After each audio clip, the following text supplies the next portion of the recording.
So if you've been watching the show for a while, you know that I'm a sucker for party tricks. So I feel it best that we get one right out of the way at the top.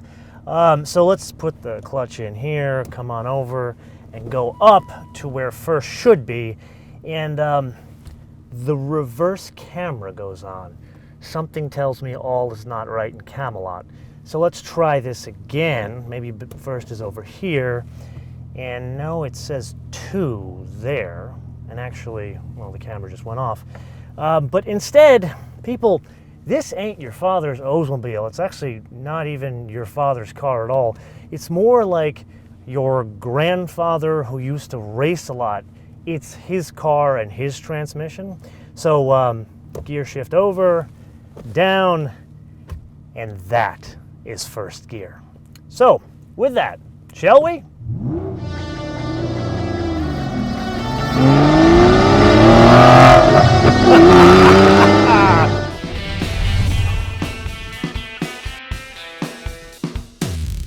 Now that we got our dogleg transmission yayas out of our system, you're probably watching this, and I think a very, very, very small percentage of you are thinking, well, we don't know. If putting a 6-liter V12 in the smallest car Aston makes, is it a fast car?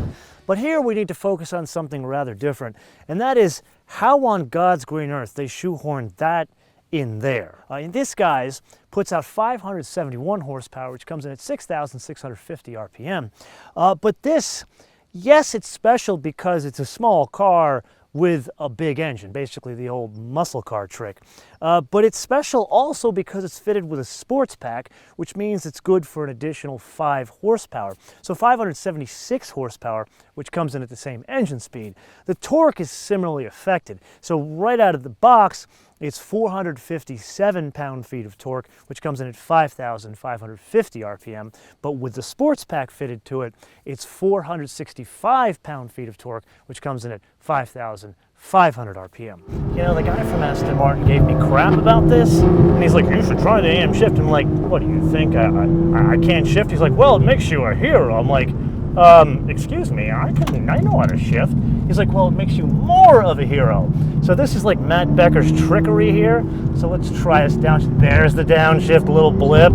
Oh, not on the upshift. Oh, yes. Now, thank you very much. I could do that myself. It's not just that it's linear power from an engine that was designed a long time ago that delivers power as if, like, Zeus set up the engine himself.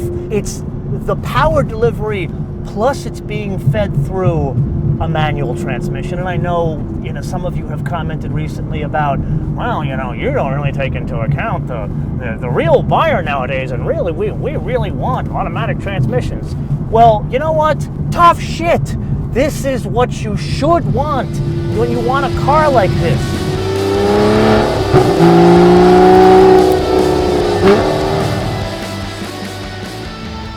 Yes, like other Aston Martins, this one is fitted with a plaque in front of the engine that said a final inspection was carried out by a person with an incredibly British-sounding name, in this case, Jem Dwyer. However, someone else wanted to come out and do their own final inspection and remind me to tell you about driving dynamics. Now, in this case, it is built on the vertical horizon platform. Speaking of vertical and horizon, someone wants to take a nap here.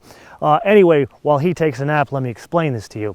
So it's basically a tub. We covered this in many Aston Martin episodes. It's been around since the dark ages, but as we found out in the Vantage V8 episode, it's still very effective, and also on top of that, they add double wishbones front and rear. But there are a couple of bits that stand out in this specific application. Number one, there are adjustable dampers.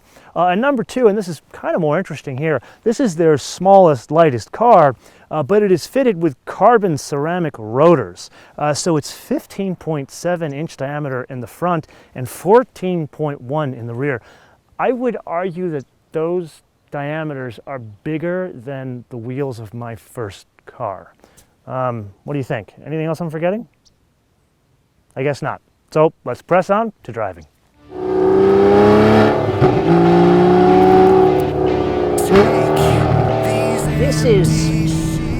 This is an experienced user's vehicle.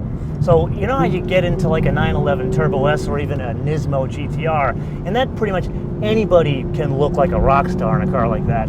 This, not so much. This you need to understand and kind of respect her, because she's got a lot of power and actually not a lot of weight. Then there's the matter of those carbon ceramic rotors. Let's give those a try, huh?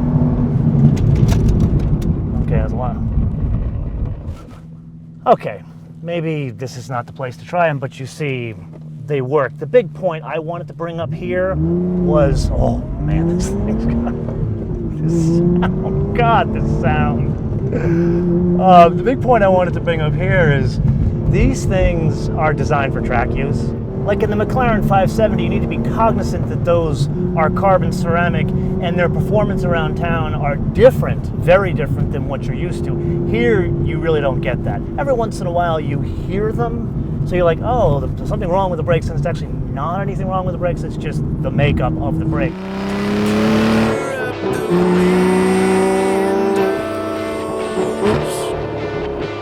So full disclosure, we have a soft spot in our heart for Aston Martin. How can you not? Just look at the shape of that thing. It's getting more beautiful with age. However, we do have a bone to pick with the folks over in Gaydon, and it's all about color. Like, for example, the first Aston Martin that turned up on our doorstep, remember? That Flugplatz blue one? That was stunning. But every Aston Martin since then, it's not that the colors have been horrible, it's just they didn't go together. Like, remember that the brown Rapide with the black interior? Just the outside was gorgeous, but the inside, blah. It was too drab. Here, white with a light gray interior with orange accents on the outside and the inside. Can you sort that out for us? And the next one, we get a better contrast on colors? I know he'd love it. Here's an interesting fun fact. So Aston Martins, even these older models, will have Apple CarPlay. Now, they made 100 of these. Only one of them does not have Apple CarPlay, and you're sitting in it right now.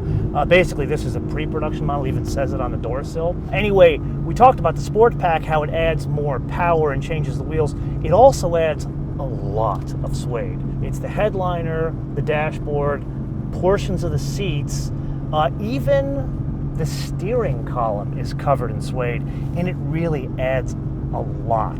And then even though we are sitting in a car that is limited production and arguably will increase in value the minute it leaves the factory, I am going to complain about two things. Number one, all this detail they put into the stitching, basically putting the contrasting color on the stitch and the suede and even on the steering column. The shifter, just blah. Yeah, the shift pattern is cool, but this it doesn't match the aura of this car.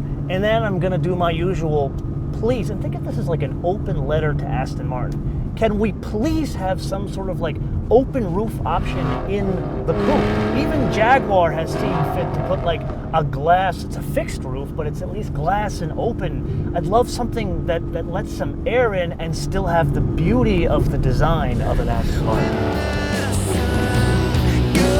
So in summary, what do we got? Yes, something rare, but not just because of the combo of engine, transmission, the car it is, or even how and where it's built. No, this is rare because I am not going to pontificate about it.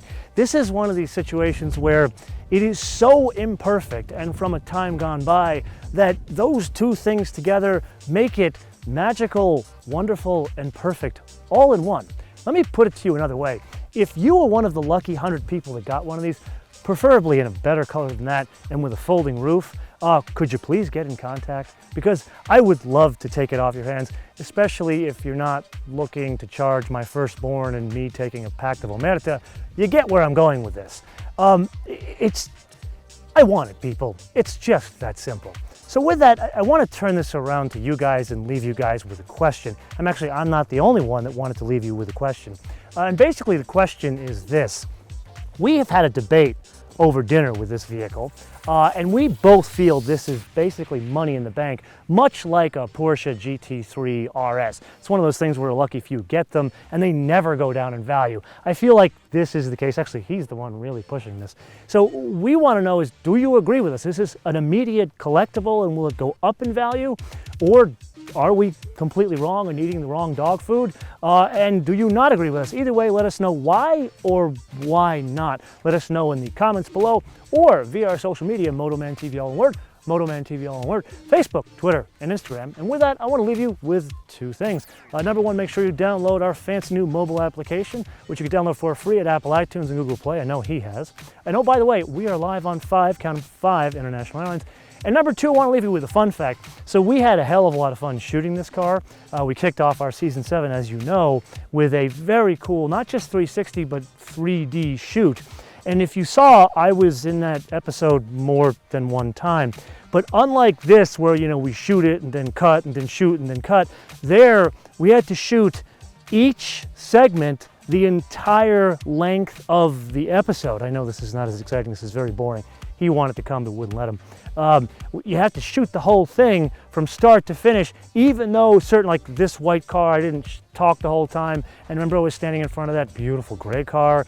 I didn't talk the whole time. But the whole point was you had to leave enough time for the other guy to talk and the 360 camera to basically get my actions. It was very cool and a lot of fun, and just wanted to share that with you. So until we see you next time, bis später.